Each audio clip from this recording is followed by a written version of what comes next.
Hey, what's going on everyone? This bike might look really familiar to you if you've seen my review video a little while back on the Zhengbu K6. However, this is the Addsfit Electric Bike that we're going to be testing out and reviewing today. Now, they did send me this bike for review, but we are going to be putting it through its paces today, checking out the speed and the power of this bike to see if it's the same as the Zhengbu K6. Now, this does have a few different features cosmetically. Like, it does not come with a rear rack. The rear and front fenders are different. The rear shock is a little bit different, but overall, I think the motor is going to be about the same. Battery capacity at 10 amp hours is going to be about the same. So I'm really excited to test this one out to see what speed it will go and how much power it has. So let's get into it, guys. I'll go over all the specs and details of this bike in this video and show you how it performs on a real ride test in case you were considering in purchasing this bike. Now, it is a few $100s cheaper as of me currently filming this video on Amazon than the Zhengbu, so let's see if it's worth it or not. Let's get into it, guys.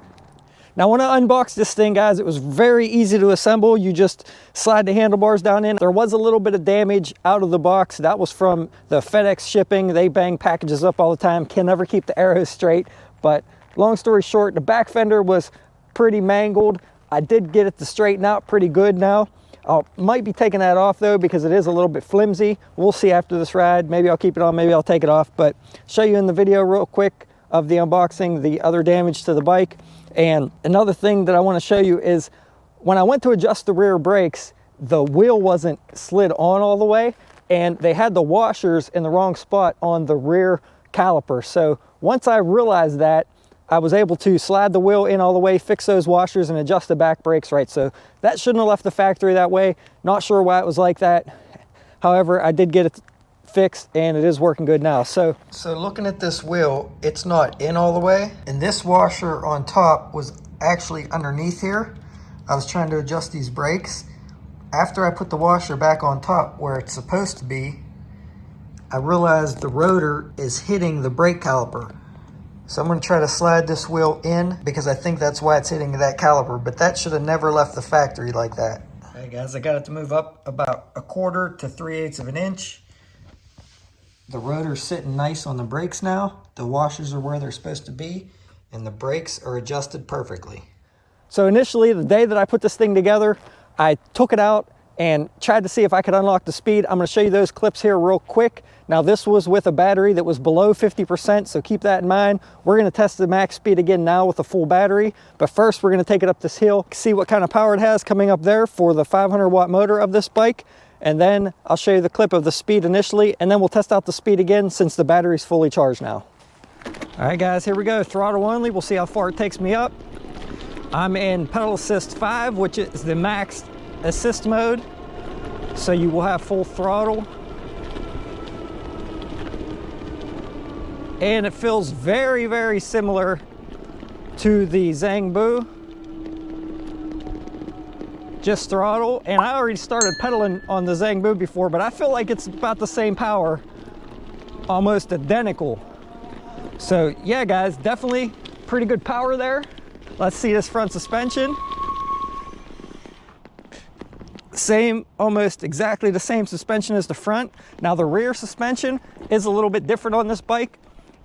It's definitely a little bit softer than the Zhengbu. However, I believe it bottoms out a lot easier. So I didn't really notice the other one bottoming out. On this one, you could feel it bottoming out. I'll show you that on a clip coming off of a curb. But other than that, it is a lot softer. Me being 165 pounds, it's probably pretty good for me. Like I said, though, you will bottom it out. So if you're a heavier rider, this might not be good enough for you. You might need to put a heavier shock on the back. And one thing about this shock, it is not adjustable, and it does make the bike sit about an inch higher than the other bike because it's a little bit longer here. The other shock, I believe, is around 5 inches, and I think this one's around 6. So keep that in mind, guys. Now let's start out midway on the hill and see how it does. And I may have to do some adjustments on these brakes. They're squeaking just a little bit, but let's start out here, throttle only. Awesome, guys. Definitely good enough power. Definitely at least 500 watts on this bike. So definitely no issues with power, but we'll take it on a long ride, go up some more hills just like I did on the other test. But let's go over and check out the speed now. Like I said, this first clip is going to be when the battery was below 50%, but you guys might not want to try to unlock this, and I'll show you why here. All right, guys, we're over here on the Addsfit Electric Bike.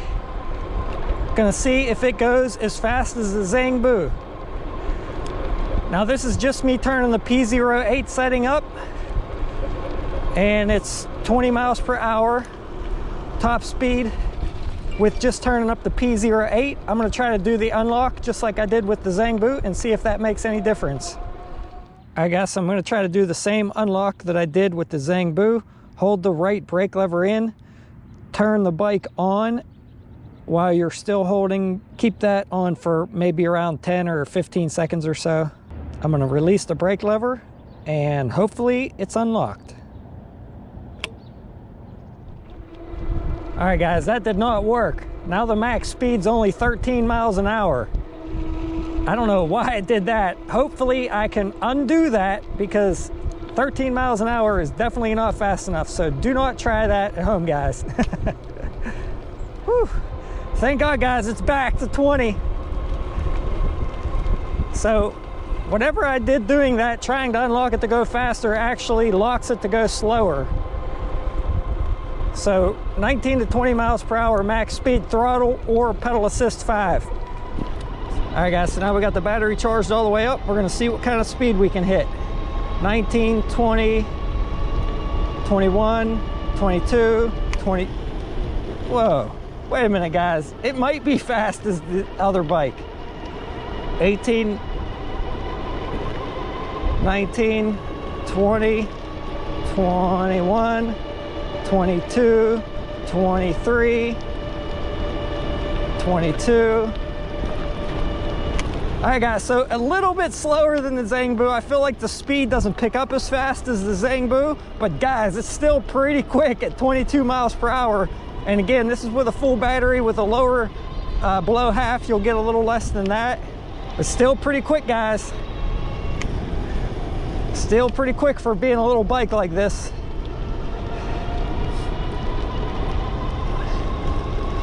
All right, guys, so now let's go on a regular ride with it and just show you what you can expect up and down some hills.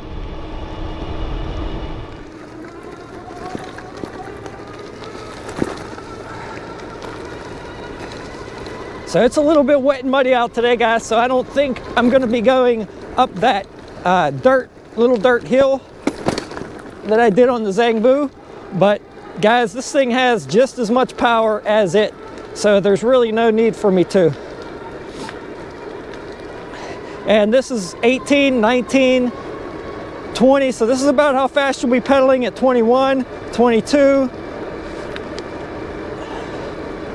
So pedaling a little fast at that speed, but most people are going to be riding at slower speeds than this anyway. So let's test out the brakes going down this little hill here. Pretty good. No squeaks or squeals yet. And it's just about as cold as it was the last time I made a video like this. So we're not going to take it on a super long ride, but we are going to take it up these few hills here and just see how it performs. All right, guys, so here we are going down this little bit of a decline here. Let's see how fast we can hit. I'm at throttle only right now. 24. So never really felt it. It cut maybe a little bit, but definitely didn't get above 24. Going up this incline now. See what kind of speed we can maintain going up it. And the odometer on the bike is slightly off, or the speedometer I should say is slightly off versus my GPS. It reads a little high. However, the odometer is pretty accurate. 1.8 miles on there so far, 1.74 on here, so I would say that's pretty close. It's just the speedometer is off a little bit. No big deal really though, guys. I usually don't even use the speedometer much. You might be able to adjust the tire size. I think it's set at 22 You might be able to adjust that to change some of that a little bit, but then it's going to change your odometer as well. So a little bit of throttle only here, 20, maintaining 20 pretty good on around level ground. And again, guys, this is me at 165 pounds, losing a little bit of speed here going up this incline. Not super steep, but steady incline here. Still holding 15 miles per hour throttle only. I'm gonna go ahead and pedal a little bit. Get a little bit of exercise here. And yes, guys, you could still get a lot of exercise on an electric bike. If you want more exercise, just turn the motor off. You'll get tons of it. Being, you know, heavier bikes than a regular bicycle. Now this bike with the battery is about 56.5 pounds, which is about 1.5 pounds more than the Zhengbu for some reason, even though the Zhengbu has a rear rack. But I weighed it at 56.5 pounds with the battery, 50 pounds without the battery. I guess we're gonna cut off this dirt road up here again like we did with the last test. Check out that front suspension and see how it does on a little bit of a gravelly road.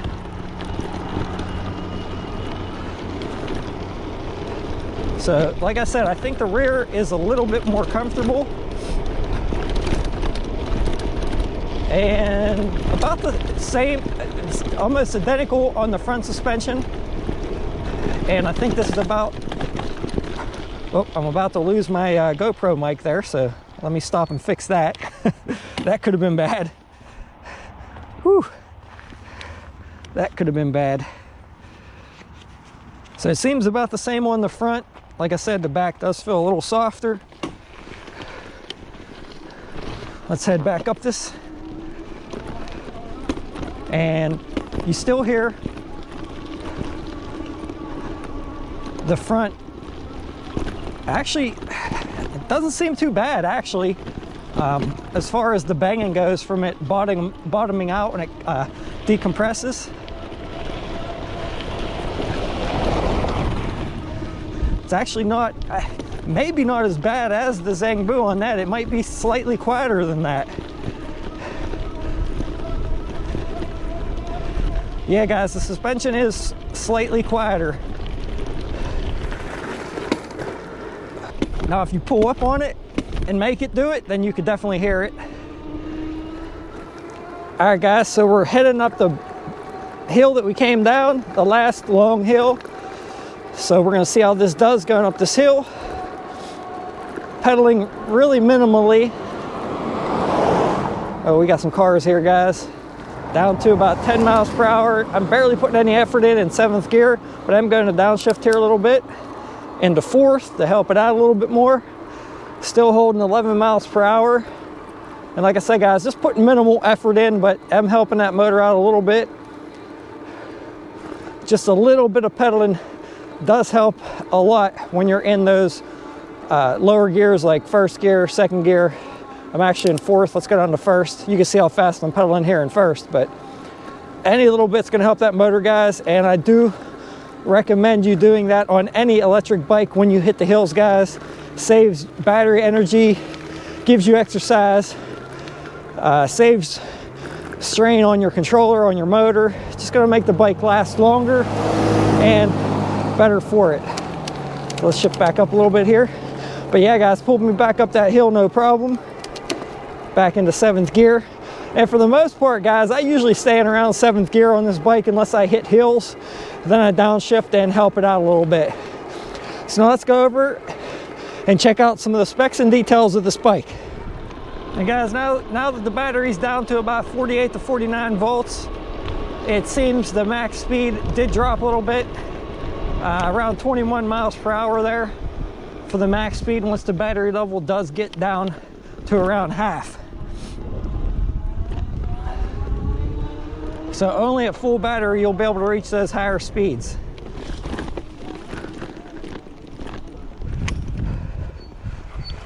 All right guys, so now let's go over some of the specs and details of this bike. So I do have my bag on here. That doesn't come on the bike, but if you guys are interested in the cell phone holder I'm using here, or the Hummingbird quick release or GoPro mounts and stuff, I'll put links to all the accessories and gear that I use down below in the description, so make sure you guys check that out. And I'll also leave a link to this bike down there. It will be an affiliate link, so if you guys do use that, I appreciate it. That's what helps this channel out and helps me creating content like this. So let's go over some of the specs and details. So the grips on this bike are hard rubber ergonomic grips, just like a lot of my other bikes. Next to that, you do have separate buttons for your headlight and the horn. This bike does have a horn. Instead of being over here like on the Zhengbu, it is separate on this side, which I kind of like. The display on this bike has all the same features as the Zhengbu. On the left, it has the battery level meter. You could actually toggle through and see the voltage of your battery as well. I'm at 49.2 volts right now, 27 minutes into this trip, 10 miles on the bike. So 4.8 on there, 4.46 on my phone. So it is a little bit off, reading slightly high on here. So maybe I'll be able to adjust that wheel size down and get it more accurate. Not sure guys, something I might mess with in the future. You have your pedal assist modes from 0 to 5, which is really nice. And just like on the Zhengbu, to me, it seems like these buttons are backwards, with the positive being in the middle and the negative being on the right. That's just my preference and what I'm used to, but no big deal. I usually just stay in 5 on this bike, guys. Now, one thing that I really like about this bike is the handlebars do have a slight rise to them, so when you adjust them, it does bring them back or forward a little bit. I do like how they are a little bit of a rise instead of just being straight across. For the brakes, we have Wuxing branded brake levers coming down to a set of Z-Star calipers with a set of 160 millimeter rotors on both the front and the rear of the bike. Over here on the right hand side of the bike, we have a half grip twist throttle and a 7-speed Shimano thumb shifter leading down to the 14 to 28 index freewheel on the back, and it's using a Shimano Tourney TZ derailleur to shift through the 7-speed gears. Coming up the chain, we have a 46 tooth chain ring in the front and a set of plastic folding pedals for portability. Right here in the center of the frame is where you have your release for folding the bike. You just unscrew this bolt in the bottom, which releases a clamping mechanism here, and then you're able to fold the bike in half and release the battery to remove it or for transport. All right guys, so I got it folded up there, and oddly it does at least stand up now on its own. I don't have to have the pedal down like I had to on the Zhengbu. Not sure what's different here, but it does at least stand up. You can see it's still leaning over slightly to one side because that front wheel is a little bit longer because of the front suspension, so it does make the bike lean slightly, but it is folded up pretty good there, guys. We'll make it nice for transport. This bike is sitting on a pair of 20 by 1.95 CST all-terrain tires, and they are attached to mag rims, which is really nice because you don't have to worry about adjusting spokes. Now, what's a little different about these mag rims is they're not solid. There is some cutouts on each spoke, which is a little bit different. And the cable management on the front of this bike is pretty nice. The wires are wrapped all the way down to where they go into the frame there. Really nice, pretty sleek looking. Not a bunch of separate wires to deal with. So that's really nice the way they wrap that whole wire. Now, when you get this bike out of the box, the throttle is not attached to make it a Class 1 bike, but all you have to do is plug that together there and then your throttle will work. All right guys, so now for safety on this bike, it does have a headlight in the front and a tail light in the back, which is also a brake light. Now in this headlight is where the horn is. The headlight's not super bright, so you may want to put an additional headlamp or something on the handlebars if you were riding at night. On the rear, it's nice that it's really bright, and when you pull the brake lever, it actually gets brighter for the brake light. And then when you have the lights off and you pull the brake lever, it's actually a brake light as well. So I really like to see that. I really like to see included brake lights on the bikes for safety. So it's really nice that it has a really nice tail light in the back for riding on the roads and at night. Now for power, this bike's using a 48 volt 10 amp hour battery that's inside the frame. You can easily remove it out of the back with the key when the bike's folded up. and the controller is in front of the bike, which is accessible by removing a panel off the bottom of the bike. Now, when I looked up inside the frame, it looks like it's powered by a 15 amp controller, and that's powering the 500 watt hub motor in the rear of the bike. Now, as far as peak output goes, guys, I don't know exactly, but maybe in the future when the weather gets nicer, I'll put this up against some of my other 500 watt bikes and see how it compares. But in my opinion, it's at least 500 watt, maybe even more than that. Now, the seat and the handlebars are both adjustable up and down on this bike. You have about 4 to 5 inches of adjustment in the front until the cable is tight, and a pretty good amount of adjustment there on the rear seat, which is actually too high for me being 5'8". And yeah, guys, I know I had the seat too low in my ride test for proper leg extension, but as always, I do that so you guys get a good view from this camera. All right, guys, so there's a few things I want to mention. First of all, I want to jump in here real quick. Now, I just went on the website as of me filming this, as of January 9th, 2022. The price on Amazon on this bike is $699, and they have a $90 off coupon on there, so you can get the bike for $610, which in my opinion is pretty good. However, there is one thing I do want to mention about their warranty that I didn't realize when I was first recording the video, but after doing some more research, I read through the manual. It does not state anywhere in the manual or on Amazon about a warranty. And when you go through the manual, it says that if you have any further questions, to contact Addsfit official website at addsfit.com. And whenever I go to that website, all that's on there is massage guns, like 4 different types of massage guns, and no bike. So I emailed the company, asked them what the warranty policy was and why it wasn't on their website. They said they were having some technical issues on their website, so maybe they're going to add this bike to there in the future. But they did confirm that the bike had a 6-month warranty. However, there's no info on how to contact them other than going to that website. So if you did have a warranty issue, I'm not sure how you would address that. Maybe they'd be okay with warranty issues, maybe not. I just want to mention here that, you know, I have no experience with their customer service or anything like that, other than asking them how long the warranty was for. All right, guys, so let's get back into the video and show you the front suspension. All right, here's a test of the suspension, guys. So you can see the back did bottom out there. I'm 165 pounds. Very smooth though, guys. It does bottom out slightly with me on it, but pretty smooth. Actually, for me jumping off that curb like that, I'm actually a little bit surprised of how smooth it is. So,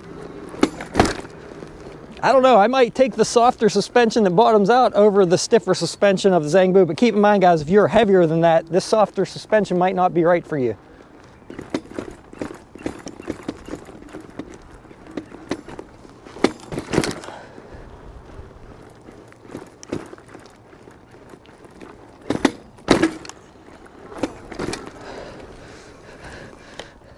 Not bad, guys, not bad. All right, guys, so I think I covered most of the main specs and features of the bike. I'm getting pretty cold now, so I'm gonna go over, grab a couple hot chocolates to get warmed up. But I hope you found this video interesting and helpful, and hopefully you understand now how the bike performs in case you were considering purchasing one. If you guys have any questions or if I missed anything, please leave it down in the comments below and I will try to get to them, or just leave a comment in general because it really helps my channel out and helps YouTube recommend my videos more. So I appreciate all you watching, guys. Please consider subscribing if you want to see more videos like this. I'll leave a link down below in the description, like I said, to the bike and all my accessories that I use, so make sure you guys check that out. And don't forget to check me out on Instagram, where you can see previews of upcoming videos and pictures. Thanks for watching, everyone.